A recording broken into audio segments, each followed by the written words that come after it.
আপনি যদি অসুস্থ হয়ে যান, সারা রাত আপনার বিবি ঘুমায় না, আপনার সেবা করতে করতে রাত্র নির্ঘুম কাটায় দেয়। কিন্তু আপনার স্ত্রীর যদি জ্বর হয়, মাথা ব্যথা হয়, আপনি বলেন মহিলাদের এমন হয়েই থাকে।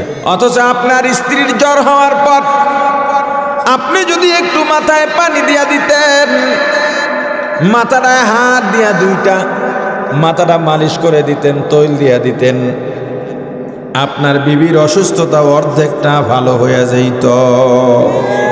আপনার স্ত্রী বাবার বাড়ি থেকে আপনার ঘরে আসার পরে একটা বার খেয়াল করছেন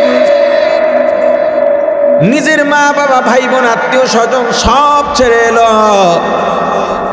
আসার পরে আপনার বাড়ির অপরিচিত পরিবেশ, যেই মেয়েটা বাড়িতে চুলার কাছে যাইতো না, হাতে কালি লাগতো না, ওই মেয়েটা আপনার বাড়ি এসে চুলার পিঠেই পড়ে থাকে। যেই মেয়েটা বাড়িতে সবার আগে ঘুমাইতো, ওই মেয়েটা আপনার বাড়ি এসে সবার বিছানা বিছায়া তারপরে সবার শেষে ঘুমাইতে যায়। যেই মেয়েটা বাবার বাড়িতে সবার শেষে ঘুম থেকে উঠে নাস্তা করত, ওই মেয়েটা আপনার বাড়িতে এসে সবার আগে ঘুম থেকে জেগে নাস্তা বানায়। কেন জানেন? শুধুমাত্র আপনার বাড়ির অপরিচিত মানুষগুলোকে আপন বানাবার জন্যে। আপনি কি করছেন? আপনার বাড়িতে আসার পরেই জানতে পারলাম আপনি ইলিশ মাছের ডিম পছন্দ করেন, মাছের মাথা পছন্দ করেন, মুরগির গিলা কলিজা পছন্দ করেন। আপনার বিবিও এগুলো পছন্দ করত, বাড়িতে থাকতে কেউ খাইতে পারত না, তাকে দিতেই হতো। সেই মেয়েটা আপনার বাড়ি এসে যখন জানতে পারলো এগুলো আপনিও পছন্দ করেন, যেদিন জেনেছে ওদিন থেকে গিলা কলিজা, মাছের মাথা, ইলিশ মাছের ডিমের শখ আহ্লাদ নিজের ভিতর থেকে দূর করে দিয়েছে শুধুমাত্র আপনার জন্যে। এখন আর নিজে কলিজা খায় না, আপনার জন্যে রেখে দেয়। সন্তানরাও যদি তাকায় বলে এদিকে তাকাবি না, এটা তোদের বাবার জন্যে। আপনি তো রাক্ষস পাইছেন আর খাইছেন, কথা বলে না। মাঝে মাঝে ডাকবেন, বিবি নিজের শখ আহ্লাদ সব শেষ করলা, আমাকেই তো দিয়া দিলা, আজকে আসো একসঙ্গে খাবা। স্ত্রীরে খাওয়াইয়া দেওয়া সুন্নত, আমার রাসূল খাওয়াইয়া দিছেন, আপনি দেন খাওয়াইয়া। কি আবার সুন্দর, শরমও করে না, কয় না। স্বামী স্ত্রী এক প্লেটে খাওয়া সুন্নত, আমার রাসূল আম্মা জানদের সঙ্গে একসঙ্গে প্লেটে খাইতেন। মাঝে মাঝে উপহার নিয়ে যাবেন। আপনি গরিব মানুষ, রাতে পকেটে করে 2 টাকা দিয়ে একটা চকলেট নিয়ে যাবেন, আর কিছু লাগবে না। চকলেটটা নিয়ে বিছানায় গিয়ে বের করে দিয়ে বলবেন এটা আমার ভালোবাসার হাদিয়া। যদিও চকলেটটার দাম 2 টাকা, তবে আপনার স্ত্রীর কাছে আসমান জমিন জোড়া মূল্যের হয়ে যাবে। মাঝে মাঝে একটা ফুল নিয়ে যাবেন। এই সাংসারিক অশান্তির থেকেই সামাজিকভাবে এই অশান্তি ছড়াইতে ছড়াইতে রাষ্ট্রীয়ভাবে এর প্রভাব পড়ে যায়। এই জন্যে বিখ্যাত ব্যক্তি নেপোলিয়ান বলেছিলেন, আমাকে একজন আদর্শ মা দাও, আমি তোমাদেরকে আদর্শ এক জাতি উপহার দেব। কেন? ঘরে যদি শান্তি থাকে, আদর্শ মহিলা থাকে, পুরুষটাও যদি অমন হয়, যার মনে শান্তি আছে মিয়া মরিচ দিয়া ভাত খাইতেও মজা আছে। হ্যাঁ, টাকা পয়সার অভাব নাই, ঘরে শান্তি নাই। দেখেন গিয়া অফিসে গিয়া সচিব সাহেব জিমায়, বড় ব্যবসায়ী অফিস হয়ে জিমায়, কি লিগা? ঘরে শান্তি না। ঘরে শান্তি থাকলে সে কি ফুরফুরা মাহফিলে যা বলে 1 লাখ যা বেটা লয়ে যা, কি লিগা? ঘরে শান্তি তো মনে শান্তি। মাঝে মাঝে ফুল উপহার দেবেন, গল্প করবেন, সময় দেবেন, ইসলামের গল্প শোনাবেন। হযরত ইব্রাহিম আলাইহিস সালাম আল্লাহকে কেমনে চিনলেন সেই গল্প শোনাবেন। আমার রাসূল দুনিয়াতে আসার পর আমার রাসূলের বৈশিষ্ট্য কেমন ছিল, আমার রাসূলের আদর্শ কেমন ছিল, নবুয়তের আগেই আমার রাসূল কতটা সৎ ছিলেন, কেমন আল আমিন ছিলেন, এই সব গল্প বিবিকে নিয়ে করবেন। মাঝে মাঝে যদি পর্দা থাকে, পর পুরুষ না দেখে, সেখানে বসে স্ত্রীর সঙ্গে হালাল খেলাধুলা করবেন, প্রতিযোগিতা দেবেন। আমার রাসূল আম্মাজানদের সঙ্গে দৌড়ের প্রতিযোগিতা দিয়েছেন। আম্মা জান আয়েশা সিদ্দিকা রাদিয়াল্লাহু তাআলা আনহার সঙ্গে দৌড়ের প্রতিযোগিতা দিয়েছেন। হুজুর আবার ইচ্ছা করে আম্মা জানকে জিতাইয়া দিয়েছেন। হুজুরের পিছে রয়েছে, একটু আস্তে দৌড়ায়া বাড়ায়া দিচ্ছে। পরিবার গঠন কেমনে করবেন আপনারা? পরিবার পরিকল্পনা করতেছেন, কেমনে ফলাফল কমান যায়? পরিবার পরিকল্পনা করেন, সংসারে পরিবারে কেমনে শান্তি আনা যায়।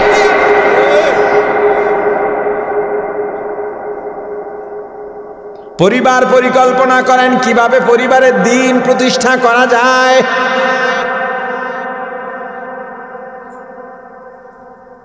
আপনার বাড়ির ছাদে কেউ নাই, ওখানে আপনি ওয়াল টেনে বিবির সঙ্গে দৌড়ের ফুটবল খেলেন, স্ত্রীর নিয়ে ফুটবল খেলবেন, ক্রিকেট খেলবেন, কোনো সমস্যা নেই।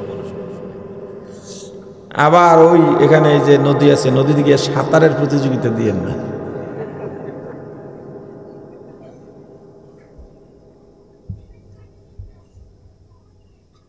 মাঝে মাঝে মাথার খোপা বেঁধে দেবেন, বিলি দিয়ে দেন, আমার রাসূল দিয়েছেন এগুলো। ঘর থেকে যখন বের হবেন স্ত্রীকে চুমু দিয়ে বের হবেন, এটা রাসূলের সুন্নত। কি যা যা কইছি মনে থাকবো? কি মনে থাকবো? চাচাকে মনে থাকবো?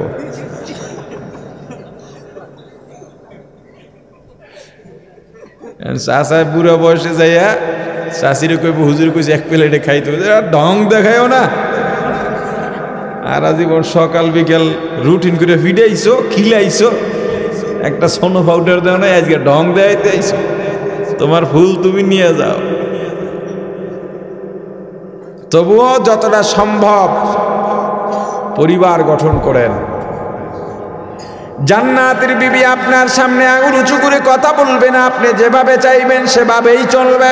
জান্নাতি জান্নাতি গিয়া ফেরেশতাদের বলবেন, ওলামায়ে কেরামের জবানে শুনেছি জান্নাতে সুস্বাদু ফল পাওয়া যায়। হ্যাঁ সত্যই তো শুনছো, তো কই? এই কই বলবে, তাকায় দেখবে সামনে বিশাল ফল গাছ, 500 মাইল ছড়িয়ে ছিটিয়ে থাকবে, যার শাখা পোশাখা। একটা গাছে যারা আম চুরি করে ওসমাইশের বাড়ির, যারা আম চুরি করবে এরা ওই আম পাইতো না। থুকায় থুকায় আঙুর, কমলা, বেদানা, আম, কাঁঠাল, কি কি লাগবে আপনার? খাইতে মনে চাইবে, গাছ আপনার সামনে নুয়ে পড়বে, হাঁ করবেন, ফল ভেতরে ঢুকে যাবে। এত মজা কোনোদিন আপনি কল্পনাও করেন নাই। মজা পেয়ে লোভ বেড়ে যাবে। আমাদেরও মজা পেলে লোভ বেড়ে যায়। বাসায় 5 পদের তরকারি রান্না হলো, একটাই মজা বেশি, 5টার থেকেই খাইলাম। একটাই মজা বেশি পাইলেই বলে ওটার থেকে আর 1 চামচ দাও। কেন? মজা পাইয়া লোভ বাড়ছে। জান্নাতিরও লোভ বেড়ে যাবে। জান্নাতি বলবে এর চাইতে মজাদার ফল কি আর নাই? ফেরেশতা বলবে আছে, তো সেটা দাও, এইটাই খাও, এটা তো মাত্র খাইলাম, আবার খাও। একই ফল আবার মুখে দেবে, এটার মজা আগেরটার থেকে অনেক বেশি, স্বাদও ভিন্ন, ঘ্রাণও ভিন্ন। এভাবে একই ধরনের ফলের মধ্যে কমপক্ষে 40 রকমের স্বাদ, 40 রকমের ঘ্রাণ, একটার মজা আর একটা থেকে আরো বেশি। কাদের জন্য এই জান্নাত চান? জোরে এই জান্নাত কারা পাবে? 2টা গুণ যাদের মধ্যে থাকবে। 1 নম্বরে গুণ, আম্মা মান খাফা মাকামা রাব্বি, যারা আল্লাহর সামনে উপস্থিত হওয়াকে ভয় পায়।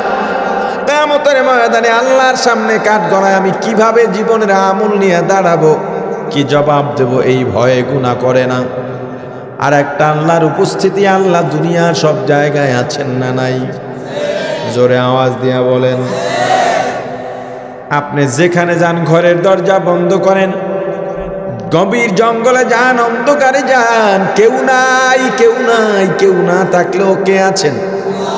ওয়া হুয়া মাআকুম আইনা মা কুনতুম, বান্দা তুমি যেখানেই যাও আল্লাহ তোমার সঙ্গে আছে, সাবধান।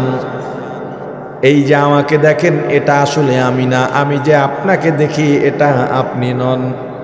তাহলে আমি কে, আপনি কে? একা একই অন্ধকারে জঙ্গলে দরজা বন্ধ করে আমি যেটা করি, আমি যেটা ভাবি, আমি যেটা বলি সেটাই আমি। একা থাকলে যে যেইটা ভাবে সে ওইটা। মানুষের সামনে সুফি, মানুষের সামনে তো সবাই একটু সুফি সাজে। মাইক লইয়া কয় রাস্তাঘাট সব ভালো বানায় দেবো, ভিতরে খালি বোর্ড একটা দিয়ে দেখ। এজন্য ভিতরটা কে দেখেন? জোরে বলেন। ও মুসলমান ইমানদার আল্লাহর গোলাম, তুমি যেখানে যা যাও যা করো সব আল্লাহ দেখেন। চোর চুরি করার জন্য রওনা হয়, অন্ধকার রাত, কেউ নাই, কেউ দেখবেও না, কেউ জানবেও না, কিন্তু চুরির মালও সামনে আছে। হঠাৎ করে চোরের মনে ভয় ধরে গেছে, কেউ না দেখলেও কে দেখেন? চোর এই চিন্তা করে যদি চুরি না করে ফিরে যায়, আল্লাহ বলেন ওরে চোর, এতক্ষণ ফিরিস্তারা অপেক্ষায় ছিল তোর চুরির গুনাহ লেখার জন্যে, কিন্তু চুরি না করে আমি আল্লাহর উপস্থিতির ভয় পেয়ে যখনই ফিরে গেলি, একটু আগে ছিলি চোর, এখনো হয়ে গেলি মুত্তাকি। আমি আল্লাহ ঘোষণা করে দিলাম ফাইনাল জান্নাতা হিয়াল মাওয়া। হে চোর, হে মুত্তাকি, তোর জন্যে জান্নাত হলো ঠিকানা। 2 নাম্বার গুণ নাহান নাফসা আনিল হাওয়া, মনের খাহেশের বিরুদ্ধে কাজ করা। মন চায় গুনাহ করতে, মন চায় মিথ্যা বলতে, মন চায় ছবি সিনেমা দেখতে, মন চায় পরের হক নষ্ট করতে, মন চায় গান শুনতে, না না শোনা যাবে না, মন চায় চুরি করতে, চুরি করা যাবে না। মনের খাহেশের বিরুদ্ধে কাজ করা। আল্লাহ বলেন ফাইনাল জান্নাতা হিয়াল মাওয়া, ওরে পরহেজগার, তোর জন্যে জান্নাত হলো ঠিকানা। জান্নাতীদের 2টা গুণ, 1 নম্বরে মুত্তাকি হতে হবে, 2 নম্বরে পরহেজগার হতে হবে। মুত্তাকি কাকে বলে? আল্লাহর ভয়, এমন ভয় অন্তরে থাকা যেই ভয়ের কারণে গুনাহ করে না, মানুষ থাকুক চাই না থাকুক, একা হোক আর লোকজনের সামনে হোক। পরহেজগার কাকে বলে? আমার একটা কাজ প্রয়োজন, কাজটাও পেয়ে গেলাম, কিন্তু মিলায়া দেখলাম, যাচাই করে দেখলাম এই কাজের মধ্যে গুনাহ, তখনই আমার প্রয়োজন, তবুও কাজটাকে ত্যাগ করলাম, এর নাম পরহেজগারি। আল্লাহ বলেন যদি মুত্তাকি হতে পারো, পরহেজগার হতে পারো, আমি আল্লাহ জান্নাত ঠিকানা করে দেব।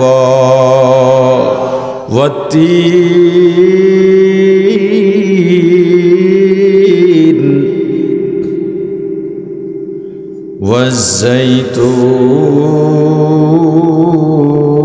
ওয়াজ্জাইতুন ওয়াতুরি সিনিন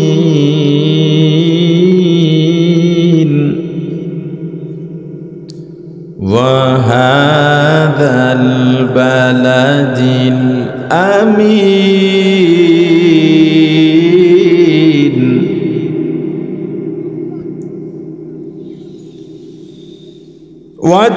ওয়াত্তিনি ওয়াজ্জাইতুনি ওয়াতুরি সিনিন ওয়াহাদাল বালাদিল আমিন।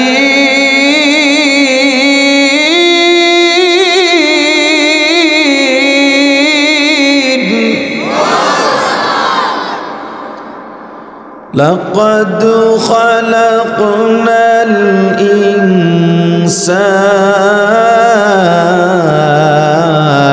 الإنسان لقد خلقنا الإنسان في أحسن تقويم। गर्भ सूरत आदमी इंसाबुदे अहमद अबू जहलो हब के साबुदे। আল্লাহ 4টা কসম খেয়ে বললেন আমি আল্লাহ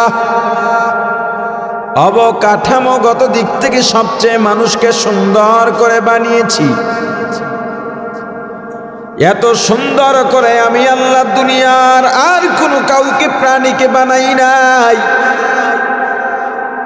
শুধু কি সুন্দর, ওয়ালাকাদ কাররামনা বানি আদম, মানুষকে, বনি আদমকে আমি আল্লাহ সম্মানী করেও পাঠাইছি। বাঘ মানুষকে ভয় পায়, সিংহ মানুষকে ভয় পায়, হাতি ছোট বাচ্চার কথায় ওঠা বসা করে। এটা মানুষকে ভয় পেয়ে নয়, শক্তির কারণে নয়, শুধুমাত্র সম্মানের কারণে। এত সুন্দর মানুষকে বানাবার পরেও আল্লাহ পরের আয়াতেই বলেন, সুম্মা রাদাদনাহু আসফালা সাফিলিন।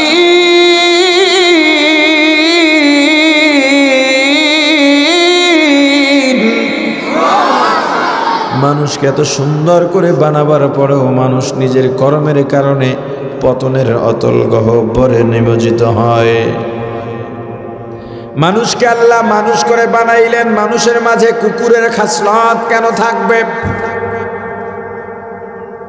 এজন্যই তো বলা হয় মানুষের মতো দেখলেই মানুষকে মানুষ বলা যায় না, মানুষের মতো কথা বলতে পারলেই মানুষকে মানুষ বলা যায় না, মানুষের রক্ত শরীরের মধ্যে থাকলেই মানুষকে মানুষ বলা যায় না, মানুষের মতো দেখলেই যদি মানুষকে মানুষ বলা যাইত, নবীজির চেহারা আবু জাহেলের চেহারা দেখতে প্রায় একই রকম ছিল। নবীজি যেই বংশের থেকে দুনিয়াতে আসছেন, আবু জাহেলও সেই বংশের থেকে দুনিয়াতে আসছে। নবীজির শরীরের মধ্যে যেই বংশের রক্ত, আবু জাহেলের শরীরের মধ্যেও সেই একই বংশের রক্ত। নবী আর আবু জাহেলের সম্পর্ক ছিল চাচা ভাতিজা। নবীজি হলেন রাহমাতুল আলামিন, সাইয়্যিদুল মুরসালিন, ইমামুল মুরসালিন, খাতামুন নবীন, শাফিউল মুজনিবিন। পক্ষান্তরে আবু জাহেল হলো চিরস্থায়ী জাহান্নামী। মানুষ দেখলেই সব মানুষ না। কুকুরের খাসলত, দুর্বল কুকুরকে দোষ পাইলে কামড়ায় না, বিনা দোষেও কামড়ায়। আপনি একজন ধনী মানুষ, তুলনায় শক্তিশালী মানুষ, টাকাওয়ালা মানুষ, রিক্সাওয়ালার সঙ্গে ভাড়া নিয়ে দ্বন্দ্ব, 5 টাকার ব্যবধান। 1-2 কথা বলতে না বলতেই রিক্সাওয়ালার গালে চর বসিয়ে দিলেন। কেন বসালেন? হিসাব করে দেখেছেন রিক্সাওয়ালা আপনার থেকে দুর্বল। রিক্সাওয়ালা চরের মতো অন্যায় করেনি, থাপ্পড় খাওয়ার মতো অন্যায় করেনি, তবু আপনি কেন থাপ্পড় দিলেন? আপনার থেকে দুর্বল। আপনি দেখতে মানুষ হলেও আপনার খাসলতের মধ্যে কুকুরের খাসলত আছে। একজনের সঙ্গে কথা বলতেছেন, গরিব মানুষ আপনার মতের বিরুদ্ধে গেছে, আপনি তাকে অত্যাচার করলেন, জুলুম করলেন। আপনার বাড়ির পাশে জমি 1 খণ্ড, যার জমি সে দুর্বল, চিন্তা করলেন 1 হাত বুঝাইয়া সুজাইয়া নিয়ে নিমনের ক্ষমতা তো আছেই। আপনার মাঝে 1 হাত নিয়ে নিলেন, এমন বুজুর্গ আপনাদের এই চর লক্ষ্মীপুরে নাই। বুজুর্গ না বুজুর্গু? এটা বুজুর্গ হয় কেমনে, নাকি বুজুর্গু? আসতে বলেন যে এই মজলিসে কতক্ষণ বয়ান করতে পারবো জানি না, আপনারা তো কথার জবাব দিচ্ছেন না। আমার শ্রোতা যারা থাকবে তাদের অ্যাক্টিভ থাকতে হবে। এই মুরগি ঝিমানি মার্কা রোগা, করোনায় ধরে ধরে অবস্থা, এগুলো বাড়ি ঘুমাই না ভালো। মুসলমান সবসময় সজাগ থাকবে। শত্রু আসতে পারে যে কোনো সময়, সঙ্গে সঙ্গে প্রতিহত করতে হবে। এজন্য মুসলমান জাগ্রত থাকবে, সজাগ থাকবে। গুতাইয়াও ভিতর থেকে আল্লাহ শব্দ বের করা যায় না। কি এক অবস্থা! একটু তাকবীর দেন তো, আল্লাহু আকবার বলেন জোরে। এই আওয়াজে হবে না, আরো দেখি কত আওয়াজ বের হতে পারে। জোরে বলেন আল্লাহু আকবার। একটু একটু হচ্ছে, আরো হতে হবে। আর একটু জোরে দেওয়া যাবে? দেন। এবার ঠিক আছে। মানুষ আছে যে কয়জন, আওয়াজে বোঝা গেছে তার 3 গুণ। আর এটাই তো লাগবে। বদরে কয়জন ছিলেন? ওরা 1000। আবু জেহেল ছিল সবার থেকে লম্বা। আবু জেহেলের কাইত করে লাইছে আমগো 313 বাহিনীর সবচেয়ে বেশি 2টা।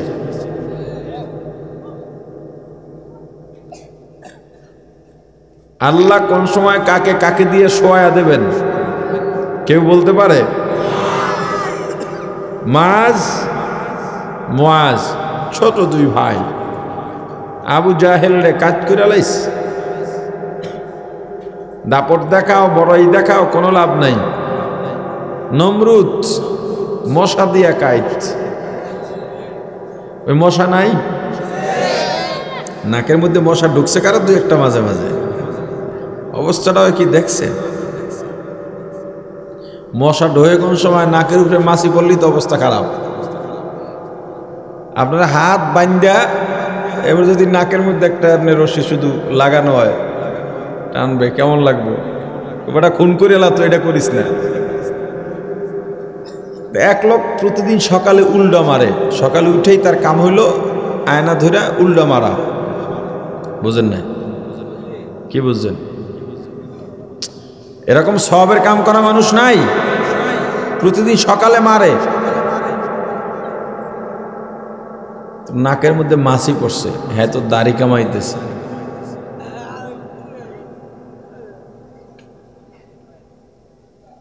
দাড়ি কামাইতেছে, নাকের মধ্যে কি পড়ছে? তাড়াতাড়ি মাছি খেদাইতে গিয়ে বেলের দিয়া নাক শেষ। আল্লাহ বলেন তুই হুদা দাড়ি কাটবি কে? নাকটাও কাটে তোরে গোসা বানাই দি।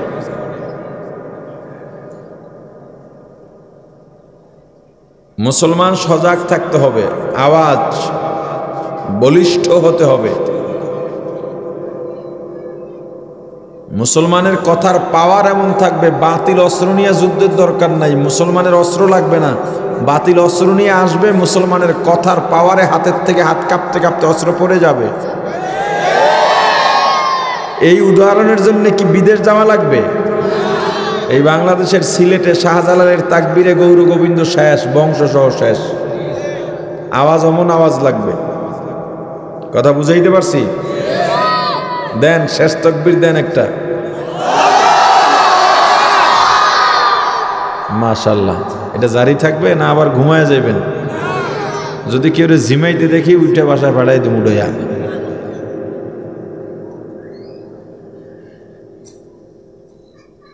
এই কুকুরের খাসলতওয়ালা মানুষ আমাদের সমাজে আছে। কুকুরের যত খাসলত এগুলো মানুষের মধ্যে থাকা উচিত না পরিত্যাগ করা উচিত?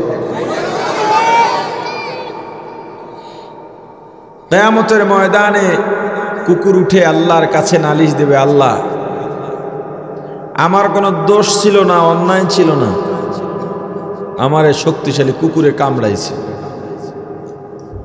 আল্লাহ বলবেন কয়টা কামড় দিছিল? 2টা কামড় দিছিল। ঠিক আছে, তুই শক্তিশালী হইয়া যা। আর দুনিয়ার শক্তিশালীটাকে দুর্বল বানাই দেবেন। এবার আল্লাহ বলবেন যা, তুইও 2টা কামড় দিয়ে আয়। প্রতিশোধ হয়ে গেল। এবার আল্লাহ বলবেন মাটি হয়ে যাও। গরু একটা আরেকটার বিরুদ্ধে নালিশ দেবে, আল্লাহ আমারে গুতাইছিল, তুইও গুতা দে। মাছ ছোটটায় নালিশ দেবে, আল্লাহ আমার থাবা দিয়া লেঞ্জা খাইয়া লাইছে, আমি সাঁতরাইতে পারি নাই, পরে আর অনেক কষ্ট হয়েছে, তুই এবার ওরে কামড়া দিয়ে লেঞ্জা নিয়ে নে। বাস এবার কাজ, মাটি হয়ে যাও। তোমাদের আর কোনো অপশন নাই এখানে, আর কোনো তোমাদের জন্য কিছু নাই। শেষ, তোমরা নিচ্ছিন্ন হয়ে যাও, অস্তিত্বহীন হয়ে যাও। এবার মানুষের বিচার বলবেন, মানুষের জন্য তো আদালত আছে, কোর্ট আছে, আইন আছে, মানুষের বিচারের জন্য আবার পরকাল কেন লাগবে? দুনিয়াতে যদি কেউ খুন করে, এই খুনের সাজা হলো মৃত্যুদণ্ড। এটা ইসলামী শরিয়ার আইন। কেউ যদি খুনি হয়, খুন করে, তার সাজা কি? কি আওয়াজ দিয়ে গেল আবার? বাংলাদেশের আইনেও খুনির মৃত্যুদণ্ড। বাংলাদেশে ব্রিটিশ ল চলে, যেটা ডক্টর কামাল সাহেব লিখেছেন। একজন যদি খুন করা হয়, তার সাজা কি? একজন লোক 5টা খুন করছে। কয়টা? 5টা খুন করলে কয়টা মৃত্যুদণ্ড হওয়া দরকার? হতে পার 5টা খুন করলে কয়টা মৃত্যুদণ্ড হওয়া দরকার? হতে পারবে কয়টা? একটা হলে কয়জনের খুনের বদলা হলো? বাকি 4 জনে কি বিচার পাবে না? তাদের জন্য পরকাল। আপনি একজনের কাছে 10,000 টাকা পাবেন, পেছনে দৌড়াইতে দৌড়াইতে জুতা খায়, টাকা পেলেন না, তার আগে তিনি মারা গেলেন বা আপনি মারা গেলেন। আপনি টাকাটা প্রাপ্য ছিলেন না, পাইছেন? কিয়ামতে পাবেন। আপনার বাড়ির পেছনের জায়গাটা একজনে দখল করে নিয়ে গেছে, বাজারের দোকানটা দখল করে নিয়ে গেছে, টেনশন নাই, পাওয়ার জায়গা আছে। কথা বলে না? মানুষের বিচার কিভাবে হবে কিয়ামতে? কাতিল মাকতুলকে দাঁড় করানো হবে। এবার যাদেরকে খুন করা হয়েছে তারা আল্লাহর কাছে নালিশ দেবে। আল্লাহ খুনিকে বলবে, তোর যত সওয়াব আছে ওদেরকে দিতে থাক। জীবনে যত নেকের কাজ করছো, দান সদকা, টাকা পয়সা, নামাজ রোজা হজ যাকাত তাহাজ্জুদ নফল তেলাওয়াত জিকির ইতিকাফ আরো যা যা আছে, যেহেতু তওবা করে আসতে পারিস নাই, ওদেরকে নেক দেওয়া শুরু কর। নেক দিতে দিতে সব নেক শেষ, এখনো একজন বাকি আছে। এবার ওর গুনাহ তুমি নাও। অন্যান্য প্রাণীর ক্ষেত্রে, জন্তুর ক্ষেত্রে, জানোয়ারের ক্ষেত্রে আল্লাহ কি বললেন বলেন? মানুষের ক্ষেত্রে এবার হয়ে গেল, তুমি গুনাহ নিছো, তোমার সওয়াব দিয়া দিছো, এখন যার যার জায়গায় চলে যাও। বলেছিলাম পরকাল 2 কারণে। 1 নাম্বার ইনসাফ প্রতিষ্ঠা, 2 নাম্বার দুনিয়ার কর্মের ফল ভোগ করার জন্য পরকাল। দুনিয়ার কর্মের ফল ভোগ করার জন্য পরকাল। এই কর্মের ফল ভোগ করার জন্য পরকালে 2টা জায়গা। কয়টা? দুনিয়ায় কাজও হয় 2 ধরনের, ভালো আর নেক আর গুনাহ। পরকালে 2টা জায়গা, একটার নাম জান্নাত আর একটার নাম জাহান্নাম। দুনিয়ার মন্দ কাজের ফলাফল পরকালের জাহান্নাম, দুনিয়ার ভালো কাজের ফলাফল পরকালের জান্নাত। জাহান্নাম কি? শাস্তির জায়গা। কতটা শাস্তি, কতটা যন্ত্রণা, সারা পৃথিবীর সব দুঃখ যন্ত্রণা শাস্তি এক জায়গায় করা হলেও জাহান্নামের 1 জাররা শাস্তির সমান হবে না।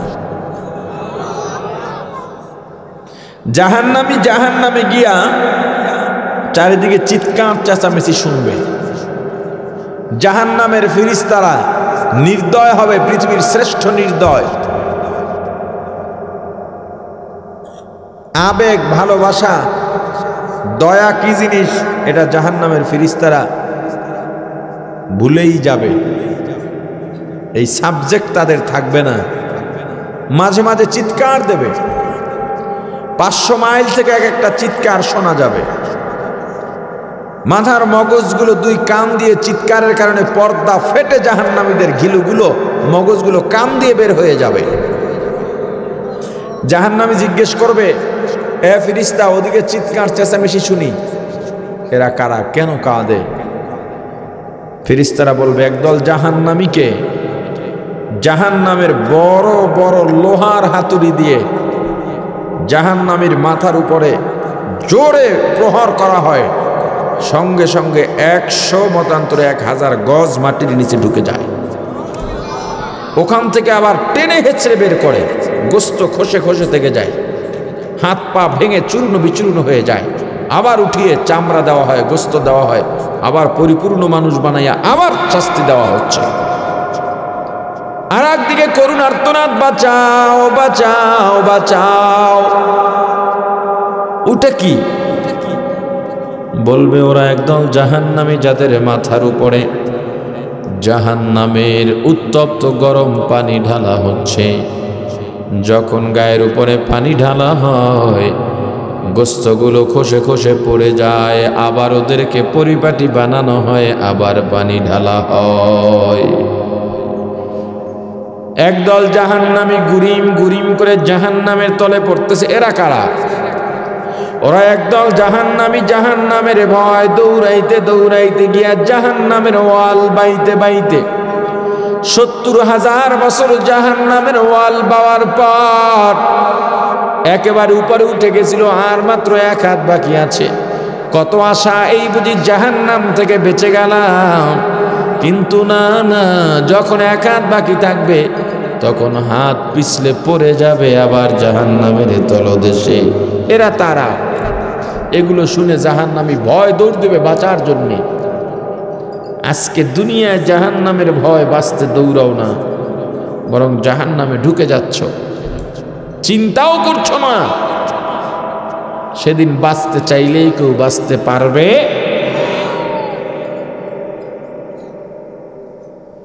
জাহান্নামী দৌড় দিবে, পেছন থেকে আর একজন পিঠে থাবা দিবে, কই যাস, আমারে নিয়ে যা। ওই যে থাবা দেবে, জাহান্নামের হাতের নখ ওর পিঠের মধ্যে ঢুকে যাবে। এইটা আর একজনে ধরবে। এভাবে একটার পিঠে একটা ধরতে ধরতে নখগুলো ঢুকে ঢুকে বৃষ্টির দিনে দেখবেন পানির মধ্যে পিঁপড়া একটা একটাকে কামড়ায় ধরতে ধরতে গোল হয়ে যায়, অনেকগুলো পিঁপড়ো পানির মধ্যে ঘুরে। এরকম জাহান্নামীরাও ফুটবলের মতো গোল হয়ে জাহান্নামের আগুনের লেলিহানের সঙ্গে উপরে গড়বে আর পড়বে, গড়বে আর পড়বে। আবার ওখান থেকে ছিটকে এক একটা এক এক দিকে পড়ে যাবে। ওই একটার থেকে আর একটা ছোটার সময় নখের সাথে পিঠের গোস্ত খাবলা খাবলা চলে যাবে। এটা কি? এটা কি বলেন? জাহান্নামে যাওয়ার মনে হয় খুব শখ আছে, জোরে বলেন। দুনিয়ার কর্মের ফল ভোগ করার জন্য পরকালে জায়গা কয়টা?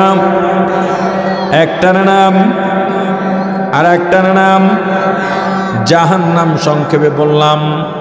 এবার জান্নাত নিয়ে কিছু আলোচনা করতে চাই। জান্নাত হলো শান্তির বালাখানা। কতটা শান্তি, কতটা সুখ, কতটা আনন্দ। সারা দুনিয়ার সব সুখ শান্তি যদি এক জায়গায় করা হয়, জান্নাতের এক জাররা শান্তির সমান হবে না।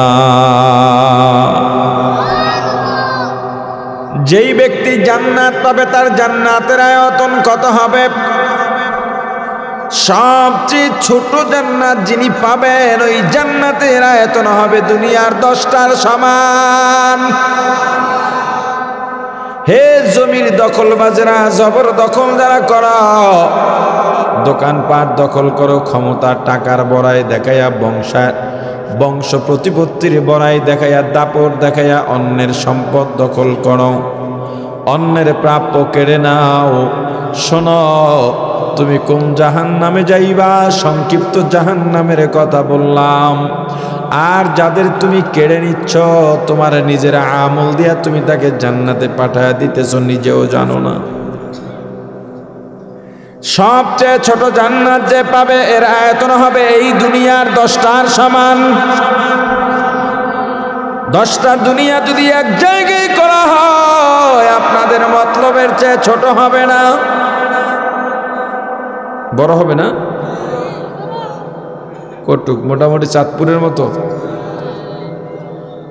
তো 10টা দুনিয়া কটুক লাগবে আপনার? এই দুনিয়ায় কতটুকু লাগবে আপনার? এখন মারা যাবে, সম্পদ পড়ে থাকবে, এই সম্পদ আর জীবনেও কাজে লাগবে না। এত শ্রম দিয়ে, না খেয়ে না ঘুমিয়ে, এত কোরবানি দিয়ে, এত ত্যাগ, এত তিতিক্ষা, এত কামাই করলেন, নিজেও খাইতে পারলেন না, খরচও করতে পারলেন না। বহু কৃপণ মানুষ দেখেছি। কৃপণের উপরে আল্লাহ খুশি না বেজার? কৃপণের উপরে আল্লাহ খুশি না বেজার? কারুন যাকাত দেয়নি। পয়গম্বর বলেছেন, তুমি তওবা করো, ঈমান আনো, মালের যাকাত দাও। কারুনের কত মাল ছিল? কথিত আছে কারুনের মালের যে গোডাউন ছিল, স্বর্ণের গোডাউন, এই গোডাউনের চাবি বহন করত 70টা উট। এবার ভেবে নেন, 70টা উট, একটা উটের পিঠে কয়টা গোডাউনের চাবি থাকতে পারে? 70টা উট বহন করত কারুনের স্বর্ণের গোডাউনের চাবি। এত পরিমাণে সম্পদ। এটাও বলা হয়, সাগর পাড়ে, নদীর পাড়ে বালুর সঙ্গে যে চিকচিক করে, এগুলো কারুনের মাল। কারুন যাকাত দেয় নাই, কৃপণ ছিল। এই পৃথিবীর যত কৃপণ আছে, যারা টাকা জমা করে আর হিসাব করে, এটা দিয়েই আমার স্থায়ী, এই মাল আর কমবে না। আল্লাহ কি বলছেন? ওয়াইলুল লিকুল্লি হুমাযাতিল লুমাযা আল্লাযী জামাআ মালাও ওয়া আদ্দাদা ইয়াহসাবু আন্না মালাহু আখলাদা। মাল জমা করে আর গনে, এই প্রত্যেকদিন গিয়ে গনে, আজকে কয় টাকা জমা হইল, ব্যাংকে কয় লাখ থুইলাম, বাড়ি কয়টা হইল, আর মনে করে এই সম্পদ আর কোনোদিন ফুরাবে না, আমি এই সম্পদ দিয়ে জীবন পার করে দেব। তোমার সম্পদ তোমার কোনো কাজে আসবে না, কোনো কাজে আসবে না। আল্লাহ কি বলেছেন? ইয়াউমা লা ইয়ানফাউ মালুন, কিয়ামতের ময়দানে তোমার মাল কোনো উপকারে আসবে না। মালের বড়াই করো, সম্পদের বড়াই করো, কৃপণের দল। আর কত কৃপণতা করবা? কৃপণকে আপনাদের অঞ্চলে কি বলে? কিপটুস, বখিল। বখিল, বখিল ছিল দুই বখিল। কে কতটুকু মাল হেফাজত করতে পারে? দুই বন্ধু, দুইটা কৃপণ। এক বন্ধু আর এক বন্ধুরে জিজ্ঞেস করতেছে, তোর দিনকাল কেমন চলে? বলে, আমি রুটি রশি দিয়ে টানায় রাখছি, ওটা টোকা দিই, টোকা দেওয়ার পর রুটির যেই আটা সাথে থাকে গুঁড়া, এটা পড়ে, ওটাকে খাই। করছো এভাবে টোকাইতে টোকাইতে তো একদিন রুটি শেষ হয়ে যাবে। তুমি কি করো? বলে, আমি রুটির টানায় রাখি, যে ছায়া পরে ওই ছায়া চাটি।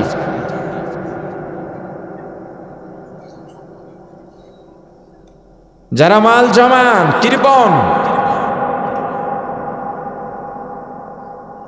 কি করবেন এই সম্পদ দিয়ে? কোনো লাভ নাই। কৃপণ মানুষ টাকা এমন জায়গায় রাখছে, ছেলে মেয়ে স্ত্রীর জন্য কেউ দেখতে না পায়, পরে নিজেই খুঁজে পায় না, মনে নেই না, ইন্দুরে খাইয়ালায়, তেলা পোকায় কেটে ফেলে। কে আছে না? এমন হয় না? কত সম্পদ লাগবে আপনার, যে জান্নাত পাবে, সবচেয়ে ছোট জান্নাত এই দুনিয়ার 10টার সমান। বহু কৃপণ মানুষ আছে, ভালো একটা কাপড় পরে না, দানও করে না। তোমার সম্পদ হালাল ভাবে আসবে, দানের হাত বাড়িয়ে দাও, আল্লাহ সম্পদ বাড়িয়ে দেবেন।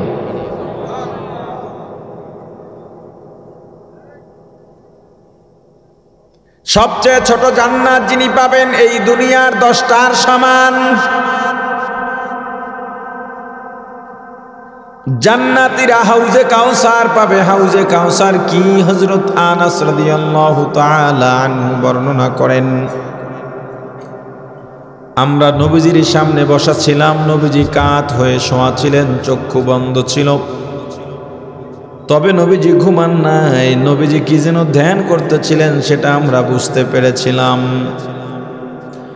আমরাও চুপচাপ। কিছুক্ষণ পরে নবীজি উঠে বসলেন এবং মুস্কি হাসলেন।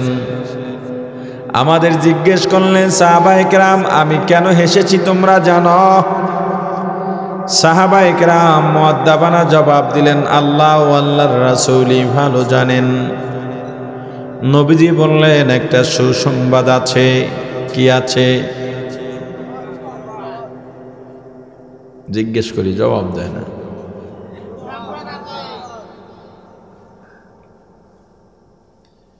এইমাত্র জিবরাইল এসেছিলেন। আল্লাহ আমার উপর একটা সূরা নাজিল করেছেন, ইন্না আ'তাইনাকাল কাউসার ফাসাল্লি লিরাব্বিকা ওয়ানহার ইন্না শানিআকা হুয়াল আবতার। আল্লাহ আমাকে হাউজে কাউসার দান করেছেন। হে সাহাবায়ে কেরাম তোমরা জানো হাউজে কাউসার কি? সাহাবায়ে কেরাম আবার মুআদ্দাবানা জবাব দিলেন, আল্লাহ ও আল্লাহর রাসূলই ভালো জানেন। নবীজি বললেন, হাউজে কাউসার একটা জান্নাতের নহর। এটা মতলব চাঁদপুর কুমিল্লার ড্রেন নয়, ময়লাযুক্ত ড্রেন নয়। জান্নাতের যেই নহর হাউজে কাউসার, একটা ধুলাবালুও থাকবে না, ময়লা কণাও থাকবে না। নিচ থেকে দুই ধার হীরা জহরত মণিমুক্তর পাথর দিয়ে বাধাই করা নহর। এর মধ্যে এত স্বচ্ছ পানীয় বা শরবত থাকবে, দুধের চাইতেও সাদা, মধুর চাইতেও মজাদার মিষ্টি। একবার যে পান করবে 40 বছর মতান্তরে সারা জীবনেও আর পানির পিপাসা লাগবে না।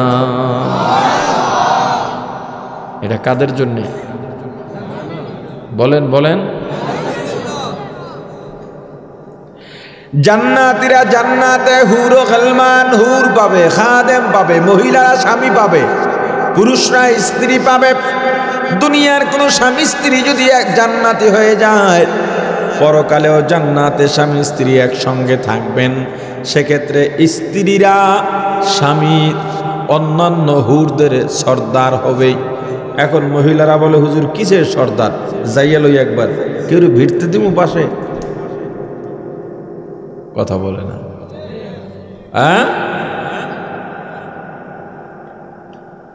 কেউ ধারে যাইতেই দিতাম না, আমি একা থাকুক।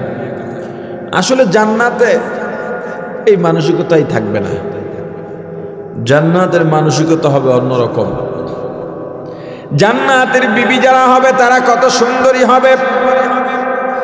জান্নাতের হুর বা স্ত্রী যদি প্রথম আসমানে এসে দুনিয়ার মধ্যে একটা হাসি দেয়, এদের হাসির ঝলক এত উজ্জ্বল হবে, সূর্য চন্দ্রের আলো তাদের ঝলকের সামনে ম্লান হয়ে যাবে। একবার যদি নিঃশ্বাস ছাড়ে এত সুঘ্রাণ, সারা দুনিয়ার মিস্কো আম্বার পারফিউম তাদের নিঃশ্বাসের সুঘ্রাণের সামনে তুচ্ছ হয়ে যাবে। জান্নাতের বিবিরা আপনার সামনে চোখ রাঙিয়ে কথা বলবে না, মাথা উঁচু করে কথা বলবে না, ধমক দিয়ে কথা বলবে না।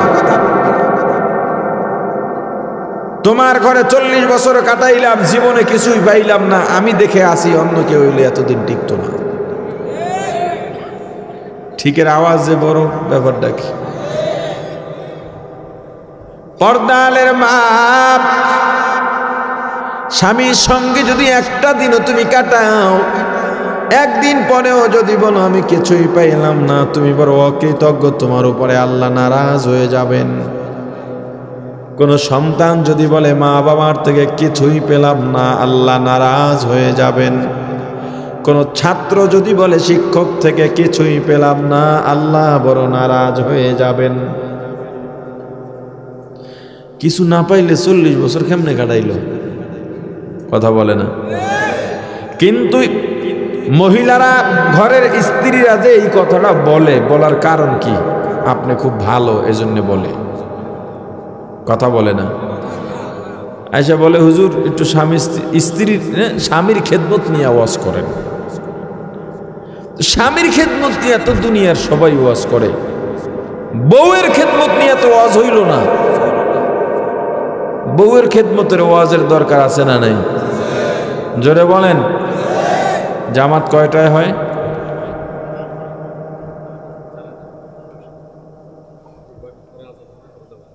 এমনি তো আমি তো এসা পর্যন্ত আমার বয়ানের টাইম, আপনি বললে তো আর হচ্ছে না। আমি তো এখানে মাগরিব থেকে এসা পর্যন্ত, এটা আপনাদের এসা না, সারা সব জায়গায় যে এসা সেই এসা। আমার তো আবার এসার পরে বয়ান ধরতে হবে, ও জায়গায় তো এসা টাইম মতো হবে। কটায় হয় নামাজ? 7:30টায়। তো মোটামুটি 10 মিনিট আগে ছাড়লেই তো টুজু করতে পারবেন। ঠিক আছে, আজান চলুক। এখানে তো মসজিদ আছে, বয়ানের পরে মসজিদে আজান হয়ে নামাজ হবে। ঠিক আছে। আর একটা মাসআলা বলে দিই, যে আজানের জবাব দেওয়া ওয়াজিব। আসলে সেই ওয়াজিব, সেই জবাবটা হলো আজানের পরে নামাজে যাওয়া। ওই জবাব। ওখানে মুয়াজ্জিন বললেন আল্লাহু আকবার, আল্লাহু আকবার, আমিও বললাম আল্লাহু আকবার, আল্লাহ, এটা সুন্নত, সুন্নতে জায়েদা, এটা না দিলেও গুনাহ নাই। কিন্তু সেটা কোন মসজিদের আজান শুনে দেবেন? ওই মসজিদ না, আপনি যেই মসজিদে নামাজ পড়বেন ওই মসজিদের আজান শুনে। কথা বুঝছেন? আর ওয়াজিব কোনটা? আজান শোনার পরে নামাজে যাওয়াটা। নাহলে অনেকে আবার কইবে আজানের জবাব না দিয়ে হে ওয়াজ করতেছে, মানে এদিকে হের ফরস্তর কইয়া রইছে, এর খবর নাই, হে বইয়া রইছে, আমি আজানের জবাব না দিয়ে ওয়াজ করতেছি। জবাব না দিলেও গুনাহ নাই, ওয়াজ হইল ফরজ। আমার জন্য করা ফরজে কেফায়া, আপনাদের জন্য শোনা ফরজে আইন। আজানের জবাব দেওয়া মুস্তাহাব, লফজান জবাব, মুখের জবাব। আর কাজের জবাব ওয়াজিব, মানে জামাতে যাওয়া, নামাজে যাওয়া। কথা বুঝে আসছে? তো স্ত্রীর খেদমত কেমনে করবেন একটু কথা বলে দিই। স্ত্রীর খেদমত, আপনি যদি অসুস্থ হয়ে যান, সারা রাত আপনার বিবি ঘুমায় না, আপনার সেবা করতে করতে রাত্র নির্ঘুম কাটায় দেয়। কিন্তু আপনার স্ত্রীর যদি জ্বর হয়, মাথা ব্যথা হয়, আপনি বলেন মহিলাদের এমন হয়েই থাকে, রান্না বাড়া করে ক্ষুধা লাগছে, কথা বলে না। অথচ আপনার স্ত্রীর জ্বর হওয়ার পর আপনি যদি একটু মাথায় পানি দিয়া দিতেন, মাথাটায় হাত দিয়া দুইটা মাথাটা মালিশ করে দিতেন, তৈল দিয়া দিতেন, আপনার বিবির অসুস্থতা অর্ধেকটা ভালো হয়ে যাইত। দিছেন কোনদিন?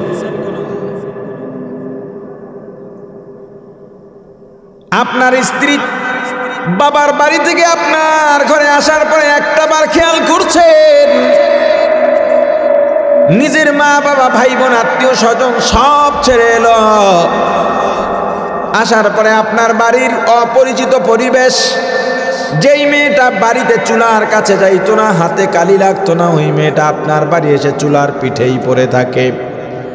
যেই মেয়েটা বাড়িতে সবার আগে ঘুমাইতো, ওই মেয়েটা আপনার বাড়ি এসে সবার বিছানা বিছায়া তারপরে সবার শেষে ঘুমাইতে যায়। যেই মেয়েটা বাবার বাড়িতে সবার শেষে ঘুম থেকে উঠে নাস্তা করত, ওই মেয়েটা আপনার বাড়িতে এসে সবার আগে ঘুম থেকে জেগে নাস্তা বানায়। কেন জানেন? শুধুমাত্র আপনার বাড়ির অপরিচিত মানুষগুলোকে আপন বানাবার জন্যে। আপনি কি করছেন? আপনার বাড়িতে আসার পরেই জানতে পারলাম আপনি ইলিশ মাছের ডিম পছন্দ করেন, মাছের মাথা পছন্দ করেন, মুরগির গিলা কলিজা পছন্দ করেন। আপনার বিবিও এগুলো পছন্দ করত, বাড়িতে থাকতে কেউ খাইতে পারতো না, তাকে দিতেই হতো। সেই মেয়েটা আপনার বাড়ি এসে যখন জানতে পারলো এগুলো আপনিও পছন্দ করেন, যেদিন জেনেছে ওদিন থেকে গিলা কলিজা, মাছের মাথা, ইলিশ মাছের ডিমের শখ আহ্লাদ নিজের ভিতর থেকে দূর করে দিয়েছে শুধুমাত্র আপনার জন্যে। এখন আর নিজে কলিজা খায় না, আপনার জন্যে রেখে দেয়। সন্তানরাও যদি তাকায় বলে এদিকে তাকাবি না, এটা তোদের বাবার জন্যে। আপনি তো রাক্ষস পাইছেন আর খাইছেন, কথা বলে না। মাঝে মাঝে ডাকবেন, বিবি নিজের শখ আহ্লাদ সব শেষ করলা, আমাকেই তো দিয়া দিলা, আজকে আসো একসঙ্গে খাবা। স্ত্রীরে খাওয়াইয়া দেওয়া সুন্নত, আমার রাসূল খাওয়াইয়া দিছেন, আপনি দেন খাওয়াইয়া। হ্যাঁ, কি আবার শুনলাম শরমও করে না, কয় না। স্বামী স্ত্রী এক প্লেটে খাওয়া সুন্নত, আমার রাসূল আম্মা জানদের সঙ্গে একসঙ্গে প্লেটে খাইতেন। মাঝে মাঝে উপহার নিয়ে যাবেন।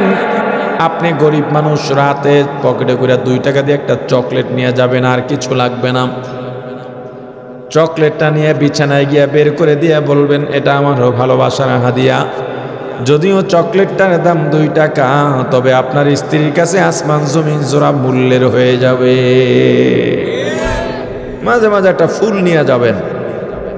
এই সাংসারিক অশান্তির থেকেই সামাজিকভাবে এই অশান্তি ছড়াইতে ছড়াইতে রাষ্ট্রীয়ভাবে এর প্রভাব পড়ে যায়। এই জন্যে বিখ্যাত ব্যক্তি নেপোলিয়ান বলেছিলেন, আমাকে একজন আদর্শ মা দাও, আমি তোমাদেরকে আদর্শ এক জাতি উপহার দেব। কেন?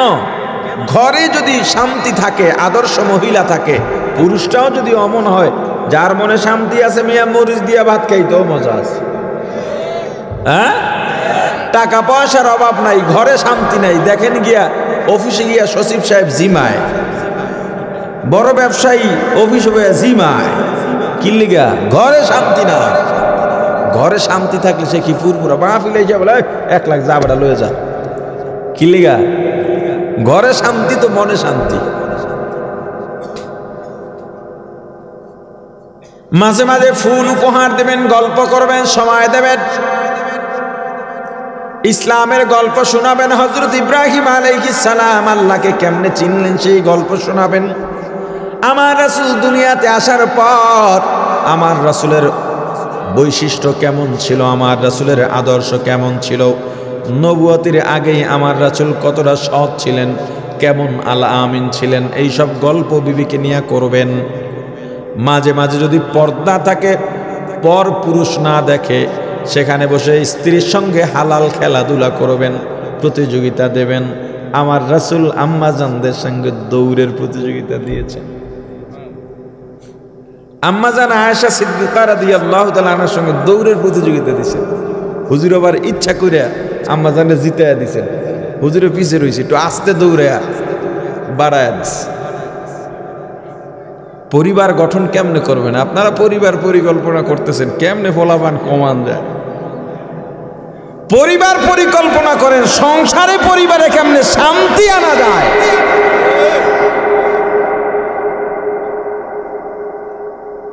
পরিবার পরিকল্পনা করেন কিভাবে পরিবারের দিন প্রতিষ্ঠা করা যায়।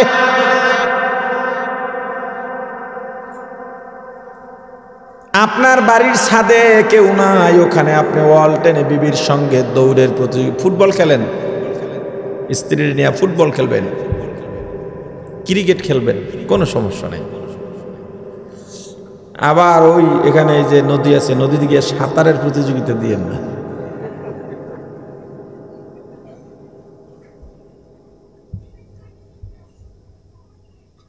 মাঝে মাঝে মাথার খোপা বেঁধে দেবেন, বিলি দিয়ে দেন, আমার রাসূল দিয়েছেন এগুলো। ঘর থেকে যখন বের হবেন স্ত্রীকে চুমু দিয়ে বের হবেন, এটা রাসূলের সুন্নত। কি যা যা কইছি মনে থাকবো? কি মনে থাকবো? চাচা করে মনে থাকবো?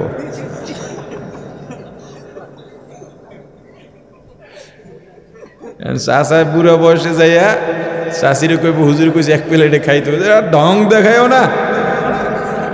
আর আজীবন সকাল বিকেল রুটিন করে ফিডাইছো, খিলাইছো, একটা সোনো পাউডার দেও না, আজকে ঢং দেখাইতে আইছো। তোমার ফুল তুমি নিয়ে যাও। তবুও যতটা সম্ভব পরিবার গঠন করেন। জান্নাতের বিবি আপনার সামনে আঙুল উঁচু করে কথা বলবে না, আপনি যেভাবে চাইবেন সেভাবেই চলবে। জান্নাতি জান্নাতি গিয়া ফেরেশতাদের বলবেন, ওলামায়ে কেরামের জবানে শুনেছি জান্নাতে সুস্বাদু ফল পাওয়া যায়। হ্যাঁ সত্যই তো শুনছো, তো কই? এই কই বলবে, তাকায় দেখবে সামনে বিশাল ফল গাছ, 500 মাইল ছড়িয়ে ছিটিয়ে থাকবে যার শাখা পোশাখা। একটা গাছে যারা আম চুরি করে ওসমাইশের বাড়ির, যারা আম চুরি করবে এরা ওই আম পাইতো না। থুকায় থুকায় আঙুর, কমলা, বেদানা, আম, কাঁঠাল কি কি লাগবে আপনার? খাইতে মনে চাইবে, গাছ আপনার সামনে নুয়ে পড়বে, হাঁ করবেন, ফল ভেতরে ঢুকে যাবে। এত মজা কোনোদিন আপনি কল্পনাও করেন নাই। মজা পেয়ে লোভ বেড়ে যাবে। আমাদেরও মজা পেলে লোভ বেড়ে যায়। বাসায় 5 পদের তরকারি রান্না হলো, একটাই মজা বেশি 5টার থেকেই খাইলাম। একটাই মজা বেশি পাইলেই বলে ওটার থেকে আর 1 চামচ দাও। কেন? মজা পাইয়া লোভ বাড়ছে। জান্নাতিরও লোভ বেড়ে যাবে। জান্নাতি বলবে এর চাইতে মজাদার ফল কি আর নাই? ফেরেশতা বলবে আছে, তো সেটা দাও, এইটাই খাও, এটা তো মাত্র খাইলাম, আবার খাও। একই ফল আবার মুখে দেবে, এটার মজা আগেরটার থেকে অনেক বেশি, স্বাদও ভিন্ন, ঘ্রাণও ভিন্ন। এভাবে একই ধরনের ফলের মধ্যে কমপক্ষে 40 রকমের স্বাদ, 40 রকমের ঘ্রাণ, একটার মজা আর একটা থেকে আরো বেশি। কাদের জন্য এই জান্নাত চান? জোরে। এই জান্নাত কারা পাবে? 2টা গুণ যাদের মধ্যে থাকবে। 1 নম্বরে গুণ, আম্মা মান খাফা মাকাম রাব্বি, যারা আল্লাহর সামনে উপস্থিত হওয়াকে ভয় পায়। কিয়ামতের ময়দানে আল্লাহর সামনে কাঠগড়ায় আমি কিভাবে জীবনের আমল নিয়ে দাঁড়াবো, কি জবাব দেব, এই ভয়ে গুনাহ করে না। আর একটা আল্লাহর উপস্থিতি, আল্লাহ দুনিয়ার সব জায়গায় আছেন না নাই? জোরে আওয়াজ দিয়া বলেন। আপনি যেখানে যান, ঘরের দরজা বন্ধ করেন, গভীর জঙ্গলে যান, অন্ধকারে যান, কেউ নাই, কেউ নাই, কেউ না থাকলেও কে আছেন? ওয়া হুয়া মাআকুম আইনা মা কুনতুম, বান্দা তুমি যেখানেই যাও আল্লাহ তোমার সঙ্গে আছে, সাবধান। এই যে আমাকে দেখেন, এটা আসলে আমি না, আমি যে আপনাকে দেখি এটা আপনি নন। তাহলে আমি কে, আপনি কে? একা একই অন্ধকারে জঙ্গলে দরজা বন্ধ করে আমি যেটা করি, আমি যেটা ভাবি, আমি যেটা বলি, সেটাই আমি। একা থাকলে যে যেইটা ভাবে সে ওইটা। মানুষের সামনে সুফি, মানুষের সামনে তো সবাই একটু সুফি সাজে। মাইক লইয়া কয় রাস্তাঘাট সব ভালো বানায় দেবো, ভিতরে খালি বোর্ড একটা দিয়ে দেখ। এজন্য ভিতরটা কে দেখেন? জোরে বলেন। ও মুসলমান ইমানদার, আল্লাহর গোলাম, তুমি যেখানে যা যাও, যা করো, সব আল্লাহ দেখেন। চোর চুরি করার জন্য রওনা হয়, অন্ধকার রাত, কেউ নাই, কেউ দেখবেও না, কেউ জানবেও না। কিন্তু চুরির মালও সামনে আছে। হঠাৎ করে চোরের মনে ভয় ধরে গেছে, কেউ না দেখলেও কে দেখেন? চোর এই চিন্তা করে যদি চুরি না করে ফিরে যায়, আল্লাহ বলেন, ওরে চোর, এতক্ষণ ফেরেশতারা অপেক্ষায় ছিল তোর চুরির গুনাহ লেখার জন্যে, কিন্তু চুরি না করে আমি আল্লাহর উপস্থিতির ভয় পেয়ে যখনই ফিরে গেলি, একটু আগে ছিলি চোর, এখনো হয়ে গেলি মুত্তাকি। আমি আল্লাহ ঘোষণা করে দিলাম, ফাইনাল জান্নাতা হিয়াল মাওয়া। হে চোর, হে মুত্তাকি, তোর জন্যে জান্নাত হলো ঠিকানা। 2 নাম্বার গুণ, নাহান নাফসা আনিল হাওয়া, মনের খাহেশের বিরুদ্ধে কাজ করা। মন চায় গুনাহ করতে, মন চায় মিথ্যা বলতে, মন চায় ছবি সিনেমা দেখতে, মন চায় পরের হক নষ্ট করতে, মন চায় গান শুনতে, না না শোনা যাবে না। মন চায় চুরি করতে, চুরি করা যাবে না। মনের খাহেশের বিরুদ্ধে কাজ করা। আল্লাহ বলেন, ফাইনাল জান্নাতা হিয়াল মাওয়া, ওরে পরহেজগার, তোর জন্যে জান্নাত হলো ঠিকানা। জান্নাতীদের 2টা গুণ, 1 নম্বরে মুত্তাকি হতে হবে, 2 নম্বরে পরহেজগার হতে হবে। মুত্তাকি কাকে বলে? আল্লাহর ভয় এমন ভয় অন্তরে থাকা, যেই ভয়ের কারণে গুনাহ করে না মানুষ, থাকুক চাই না থাকুক, একা হোক আর লোকজনের সামনে হোক। পরহেজগার কাকে বলে? আমার একটা কাজ প্রয়োজন, কাজটাও পেয়ে গেলাম, কিন্তু মিলায়া দেখলাম, যাচাই করে দেখলাম এই কাজের মধ্যে গুনাহ, তখনই আমার প্রয়োজন, তবুও কাজটাকে ত্যাগ করলাম, এর নাম পরহেজগারি। আল্লাহ বলেন যদি মুত্তাকি হতে পারো, পরহেজগার হতে পারো, আমি আল্লাহ জান্নাত ঠিকানা করে দেব।